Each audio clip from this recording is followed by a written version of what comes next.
boat thing. I can't think. The boat thing. The ark? That ark. Oh, yeah, okay. Noah's Ark. Why?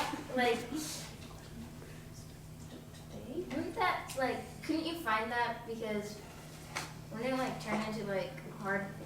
I can answer that question real quick, though. Okay? So, in order for wood to become petrified, it has to be covered really fast by mud. Okay? So, like a flood. If a flood were to rip through a forest and knock down all of those trees, and then a big mudslide were to cover all those trees, there's no oxygen, and over time, those trees, rather than rotting, the material that made those trees becomes substituted with minerals that's in that mud. That's what petrified wood or any other kind of fossil is. But something that's just sitting on top of ground is going to be eaten by termites, rotted by moss and what's a mold, and it'll eventually deteriorate and stop existing. That thing that we watched on Netflix, they think that great big shape in the middle of the ground is the depression that the ark left. I'm not totally convinced of that. I think more than likely the ark has probably been rotted away a long time ago, unless it's way up at the top of Mount Ararat, like encased in an icy glacier. Does that make sense? What's that? Have you seen the thing where they think that they found what could have been the ark, and it was in ice over there somewhere? Yeah, every couple of years there's something where somebody goes in with like a shaky handheld cam or like cell phone footage, and it's like, that literally could be anything, but it's possible that it's up there. It is totally possible. I believe, obviously, that the ark existed. I believe that story is 100% totally true. I believe that it was a global catastrophe. It wasn't just a regional thing. What's up? Don't you think that he probably would have, like, disassembled To build houses and barns and stuff? I think that's absolutely possible. Because, like, trees would be real small Yeah. by the time he got off the ark. Man, you are so stinking smart. I think it exists.